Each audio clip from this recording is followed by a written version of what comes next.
예수님이 이제 공생의 사역을 시작을 하면서 첫 번째로 했던 일이 바로 이 시험 당하는 일이었습니다. 시험을 시작으로 해서 예수님의 공생의 시작은 시작되었다, 이렇게 볼 수가 있습니다. 근데 이 시험이 어떤 시험이었는지, 그리고 우리하고는 어떤 관계가 있는지, 그런 차원에서 좀 살펴보기를 원합니다. 또 살펴볼 때 상대가 있으면 훨씬 더 깨닫는 바 또는 이해하는 바가 좀 다르다, 이렇게 생각을 합니다. 그래서 그 상대를 누구로 할 것이냐, 예수님과 상대될 만한 존재가 누구인가, 성경적으로 볼 때 생각해보니 우리의 첫 조상 아담이었습니다. 아담에게도 이 마귀의 시험이 있었다. 그것도 세 가지 차원에서 시험이 있었다. 근데 아담은 실패했고 예수님은 이겨냈다. 그죠? 그래서 아담이 실패했기 때문에 우리 인류는 엄청나게 힘든 그런 삶을 살게 된 것이고, 그 힘든 삶을 살게 된 인류를 구원하시기 위해서 예수님은 성공할 수밖에 없었다. 이걸 유혹을 이겨낼 수밖에 없었다. 이렇게 말씀을 우선 드릴 수가 있습니다. 거의 결론적으로. 아담에게 하나님께서 주신 명령이 하나 있었습니다. 아담을 창조하시면서 세 가지 명령을 주셨었는데 뭐라고 하냐면 땅에 충만하라, 땅을 정복하라, 땅을 다스리라. 이 세 가지 명령이 있었습니다. 땅에 충만하라는 것은 어찌 보면 하나님의 왕국을 이 땅에 세워라 하는 그런 명령과 같습니다. 또 땅을 정복하라는 것은 하나님의 권능을 나타내라. 그리고 땅을 다스리라는 것은 하나님의 영광을 나타내라. 이런 의미로 우리가 받아들일 수가 있습니다. 왜냐하면 하나님께서 우리 인간을 이렇게 만드시면서 하나님 성부, 성자, 성령, 이 삼위의 하나님이 말씀하신 내용이 있다고. 그 말씀하신 내용 여러분 잘 기억하시겠지만, 우리가 하나님 스스로 말씀하신 우리가, 이것은 하나님 한 분이신데 어떻게 우리가 이렇게 할 수 있느냐?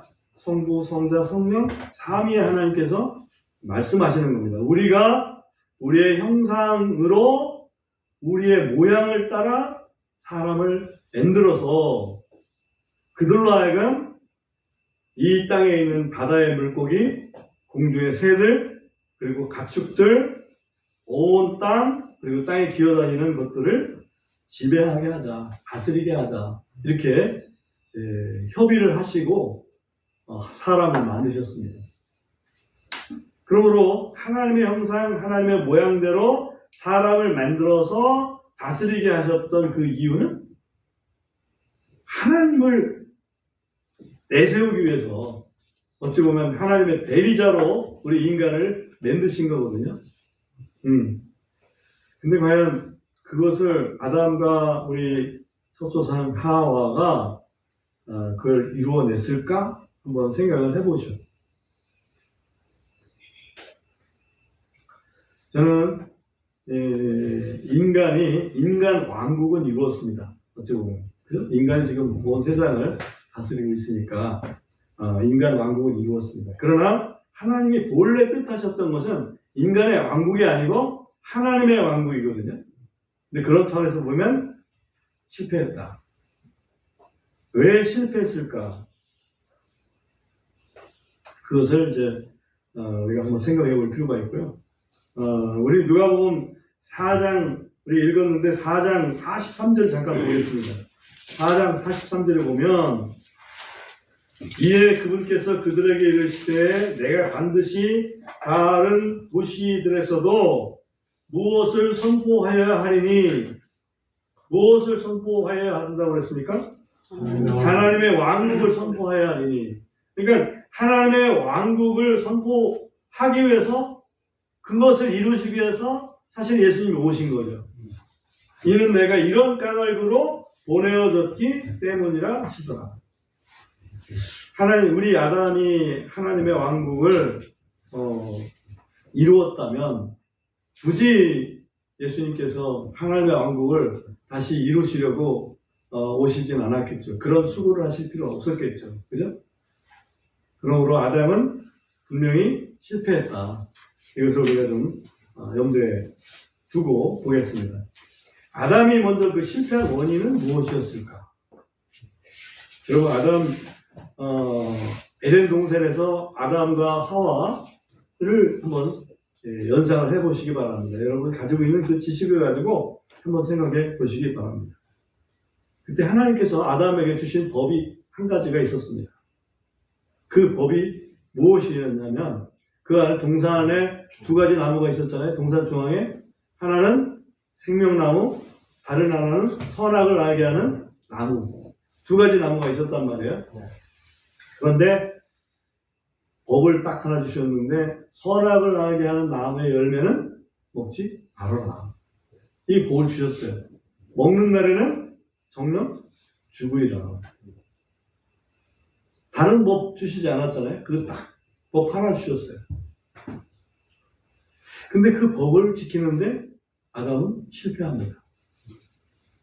하나 주셨는데 그 하나를 실패합니다. 이게 우리 인류의 시작입니다. 왜 실패했을까?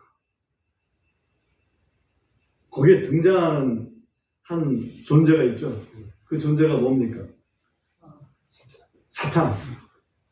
뱀의 모양으로 나타난 그 사탄이었죠. 이 사탄이 사람에게 접근합니다. 간교하게 질문을 합니다. 항상 우리는 이 의문감에서 모든 것이 문제가 이제 생기기 시작하거든요. 왜 그럴까? 뭐 이런 거 있잖아요. 왜? 사탄이 교묘하게 질문을 합니다. 하나님이 동산 모든 열매를 먹지 말라고 하시더냐? 그죠? 그거는 전혀 아니죠. 선악과를 먹으면 죽는다고 그랬지? 근데 아니야. 죽는 게 아니고 너희의 그 눈이 번쩍 열려가지고 선악을 알게 하는 그 판단력, 그것이 하나님 수준이 될까봐 하나님이 그렇게 막으신 거야. 라고 이렇게 교묘한 말을 하나 꺼냅니다. 그리고 나서 사탄은 잠시 사라지죠. 그 말만 하고 사라집니다. 그러니까 우리가 죄를 짓는 순간에 사탄이 우리로 하여금 죄를 계속 짓도록 옆에서 막 계속 치근대고 그러지 않고 그런 하나 미끼만 딱 던져놓고 딱 빠져놓는다니까? 죄는 누가 져요? 우리가 져요. 그러면 죄에 대한 책임은 누가 져요? 우리가 져야지. 왜? 내가 죄 졌으니까. 그리고 나서 그 말을 들은 다음에 선악과를 딱 보니까 세 가지가 딱 생각이 나요. 이게 3대 그 시험입니다. 세 가지. 첫 번째는 어떤 생각이 딱 드냐면 먹음직스럽더라고 저는. 그죠? 먹음직스럽다. 한번 생각해 보세요. 먹음직스럽다. 예수님의 시험과 비교를 한번 하면서 생각을 해보십시오. 먹음직스럽다. 아담과 하와는 지금 배가 고픈 것도 아니었거든. 근데 보는 순간 먹음직스러워. 그 다음에 두 번째는 부함직해. 그죠?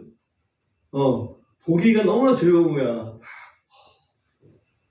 먹으면 좋을 것 같고 보기에도 참 즐겁고 결정적으로는 그 먹고 나면 굉장히 지혜로워질 것 같아. 선악을 아는 수준이 하나님 수준이 될 것 같단 말이죠. 굉장히 지혜로울 것 같아.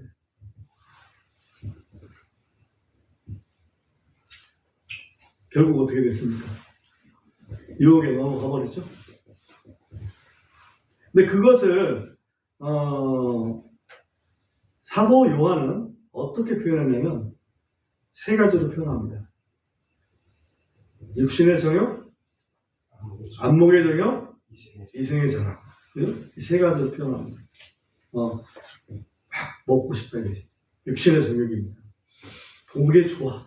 안목의 정욕입니다. 그리고 먹으면 굉장히 지혜로울 것 같아. 이생의 자랑입니다. 그 세 가지 시험이 과연 또 우리의 그 일상에서는 어떻게 나타날 것인가 한번 좀 생각을 해보시기 바랍니다. 예수님께 다가온 사탄의 그 세 가지 시험도 이와 맥을 같이 합니다. 오늘 본문에서 읽었죠? 한번 3절을 볼까요? 마귀가 그분께 이르되 만일 네가 하나님의 아들이거든. 하나님의 아들이라는 전제를 일단 까는 거예요. 하나님의 아들은 대단한 능력을 가진 존재라는 얘기죠. 거든 이 돌에게 명령하여 빵이 되게 하라. 왜? 배고프니까. 지금 40일째 금식을 한 거예요. 예수님 본받아가지고 40일 금식하다가 회복 잘못해가지고 죽는 사람들이 왕왕 있었죠. 그러니까 40일 금식할 수는 있습니다. 그러나 정말 하나님 뜻에 맞게 금식해야 되고, 또 예수님처럼 특별한 어떤 그 사역을 위해서 하는 것도 아닌 사람이 40일 금식하면 뭔가 달라질까 해가지고 금식하다가 불명예스럽게 죽으면 하나님께 영광도 잘 안 됩니다. 40일 금식하려고 여러분 노력하지 마시고 1년에 하루라도 금식하면 좋을 것 같아요. 유대인들은 1년에 하루를 금식했어요. 언제? 7월 10일 날. 속죄일 날. 7월 10일 날 그런 거를 금식을 합니다. 지금 유대 달력으로 7월 10일이에요. 1년에 하루라도 금식하면서 정말 온전히 내 마음을 하나님께 한번 드려보는 이것도 생각해 볼 만한 주제다 이렇게 봅니다. 아무튼 빵이 되게 하라 그랬더니 예수님께서 말씀하시기를 4절에 보면 이 예수님께서 그에게 응답하여 이르시기를 기록된 바 어디에? 구약 성경에 예수님 당시에 유대인들이 가지고 있던 성경에 이 말이죠. 사람이 빵으로만 살 것이 아니요 하나님의 모든 말씀으로 살 것이라 하였느니라. 그래서 그것을 물리치십시오. 신명기 8장 3절을 인용을 하셨습니다. 사탄아 물러가라 그렇게 한 게 아니라 하나님 말씀에 이렇게 되어 있다. 점잖게 물리쳤죠. 그래서 육신의 정욕이라고 하는 부분을 통과를 하십니다. 그리고 두 번째 시험을 6절에서 사탄이 계속 이어갑니다. 마귀가 그분께 이르되 이 모든 권능을 내가 내게 주고 그 왕국들의 영광도, 이 왕국은 세상 왕국인데 그 영광도 내게 주리니 이는 그것이 내게 넘겨졌기 때문이라. 세상 왕국은 사탄에게 넘겨졌다 이거죠. 사탄은 세상의 왕이다, 어둠 세상의 왕이다 이렇게 성경은 분명히 말씀하고 있습니다. 누구든지 내가 원하는 자에게 그것을 주리라. 그러므로 네가 만일 내게 경배하면 모두 내 것이 되리라. 다시 말하면 사탄에게 하나님의 아들 예수님이 절만하면 세상 영광을 다 주겠다. 그렇게 제안을 합니다. 주님이 누굽니까? 세상 영광을 얻기 위해서 사탄에게 절을 해야 될 그런 분이 아니잖아요. 사탄은 대적자인데, 하나님의 대적자인데, 그러니까 하나님을 섬길 건지 사탄을 섬길 건지 결판을 내야 될 그런 일이란 말이죠. 우리가 세상을 살면서 좋은 기회가 올 수 있습니다. 누군가가 당신이 나를 이번에 도와주면 당신 국회의원 출마할 수 있도록 해줄게. 예를 들어서 그렇게 했다고 하잖아요. 그럼 그게 옳은 일이면 괜찮지만 그런 일을 해야 됐을 경우에 할 거냐 말 거냐 그와 같은 거예요. 예수님한테 감히 사탄이 얘기하는 거죠. 주님은 그때도 사탄아 물러가라 이렇게 하신 게 아니라 하나님 말씀에 너는 내 앞에 다른 신들을 두지 마라. 나 외에는 다른 신을 섬기지 마라. 그렇게 말씀하셨다. 그죠? 그러니까 하나님 외에 내가 경배할 자가 없다. 라고 점잖게 물리칩니다. 그러니까 9절에 가보면 이제 사단이 이번에는 그분을 예루살렘으로 데리고 가서 사탄이 예루살렘으로 예수님을 데리고 갔어요. 그리고 성전 꼭대기에 세웠습니다. 어떻게 됐을까? 사탄은 대단히 능력이 있구나. 대단한 힘이 있구나. 이걸 우리가 눈치채야 됩니다. 사탄은 우리 보통 사람들하고 다른 능력이 있다. 갑자기 성전 꼭대기에 세울 수 있어요. 그죠? 그래서 그 기적을 행해도 어떤 사람들이 이해가 안 되는 정말 신비한 기적을 행해도 놀라지 마시기 바랍니다. 사탄은 그런 능력이 있습니다. 예수님을 예루살렘 성전 꼭대기에 세워놓고 성경을 인용합니다. 마귀가. 네가 성경을 인용해? 그럼 내가 성경으로 너를 한번 설득해 볼게. 그래서 성경 시편 91편에 있는 말씀을 인용합니다. 우리 시편 91편을 잠깐 찾아보고 보겠습니다. 시편 91편 11절.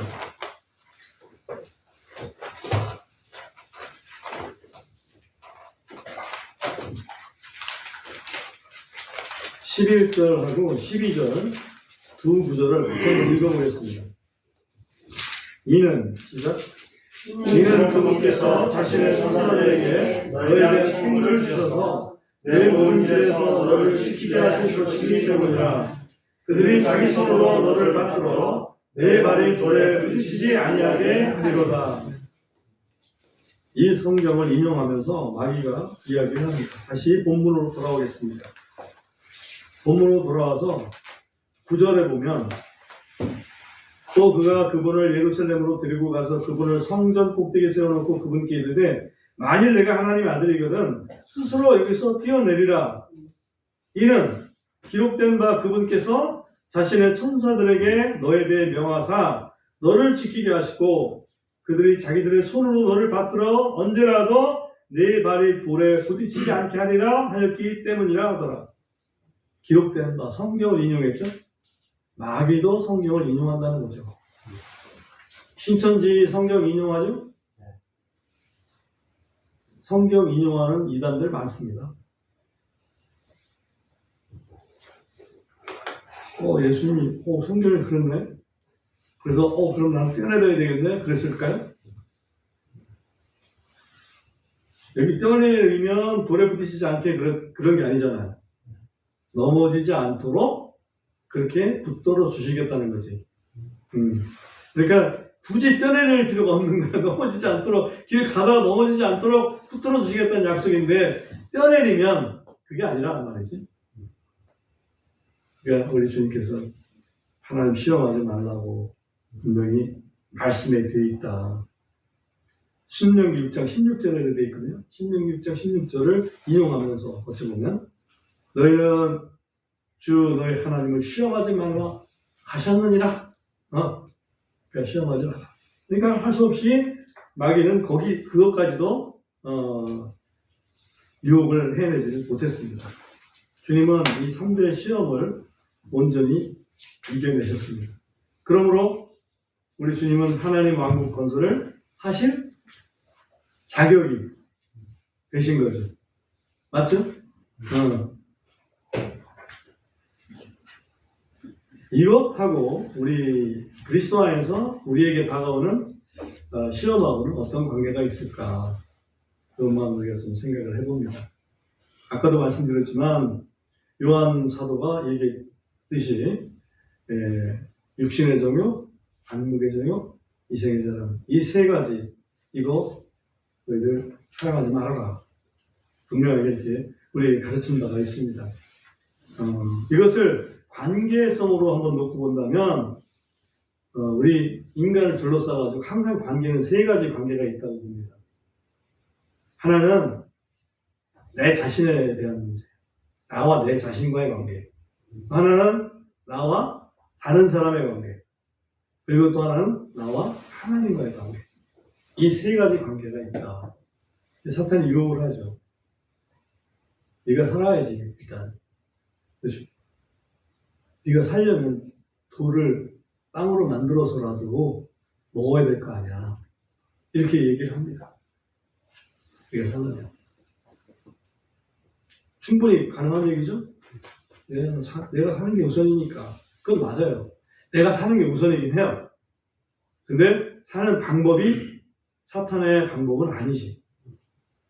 또 사람과의 관계에 있어서 내가 더 지혜로우면 좋겠죠. 내가 더 명예로우면 좋을 거 아니에요? 그래서 내가 성전에서 뛰어내리니까 야 봐라, 난 천사가 나를 지켜준 사람이야. 얼마나 자랑스럽습니까? 상대적으로 내가 훨씬 지혜롭잖아요. 그죠? 지혜롭고 뛰어나잖아. 사람과의 관계 속에서 얘기하는 겁니다. 우리도 사람과의 관계 속에서 내가 저 사람보다 나아. 이런 생각까지 살지 않아요? 아는 경우에? 그 생각 주님은 기뻐하지 않습니다. 저 사람은 나보다 못한 것 같지만 사실 내가 섬겨야 될 사람이야 라고 하는 게 더 맞는 거지. 나를 부자로 만들어 주셨는데 부자로 만들어 주신 것은 저 가난한 사람들을 좀 더 섬기라고 부자로 만들어 주신 거야. 이런 마음을 가져야지. 야, 저 가난한 뱅이들하고는 우리는 차원이 달라. 생각 자체가 달라. 상종할 존재들이 안 돼. 부자는 부자끼리 놀아야 돼. 그래서 계급이 형성되는 거 아니겠어요? 하나님과의 관계에 있어서는 정말 하나님만 섬길 건지 아니면 나한테 유익이 된다면 하나님이 됐건 악이 됐건 여기서도 쎄쎄 저기서도 쎄쎄 저는 그건 아주 치명적인 그분의 잘못된 발언이라고 봅니다. 대통령이 될 수 없는 그런 발언이라고 봐요. 하나님도 오케이, 부처님도 오케이. 그럴 겁니까? 그래서 우리 갈라디아서 2장 20절을 보면 우리 그리스도인들에게 해답이 좀 있다 이렇게 봅니다. 한번 갈라디아서 2장 20절을 보고 마무리를 하겠습니다.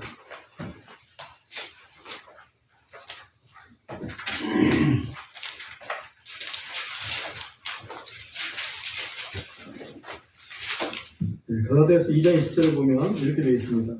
내가 그리스도와 함께 십자가에 못 박혔으나 그럼에도 불구하고 내가 사노라.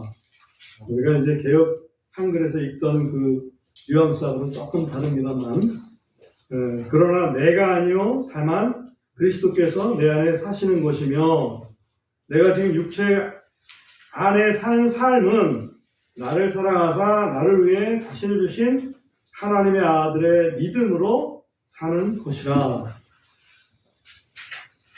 우선 살고 죽는 문제에 있어서는 내가 그리스도와 함께 이미 죽었다.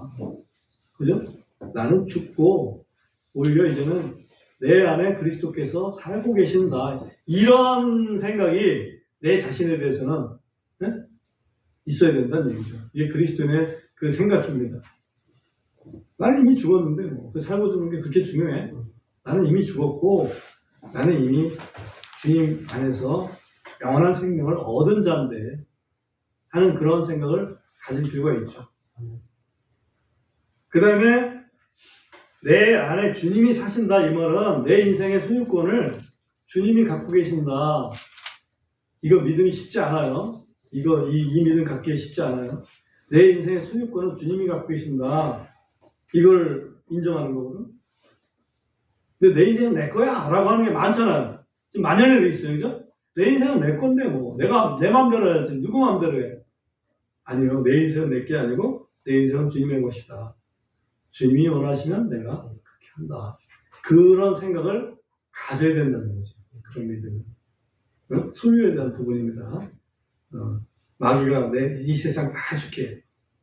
나한테 절만해. 소유 주님의 것입니다.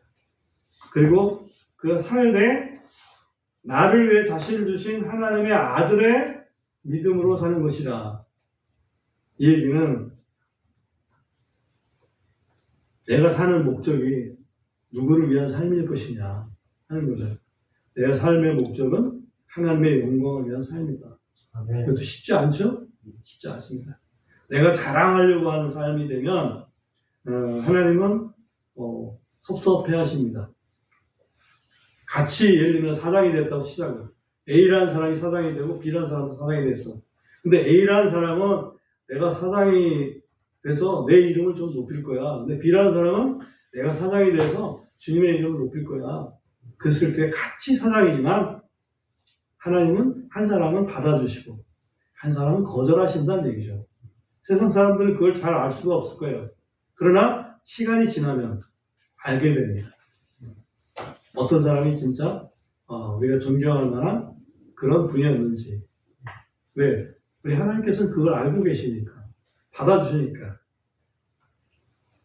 오늘 예수님의 시작을 생각해 봤습니다. 우리가 2025년을 시작하면서 우리도 예수님처럼 다가오는 사탄의 그 시험을 믿음으로 이겨내야 되지 않겠어요? 아멘. 예수님이 특별히 기록된 말씀으로 이기셨던 것처럼 우리도 말씀을 가지고 근거로 우리의 믿음을 확인하는 그런 한 해가 됐습니다.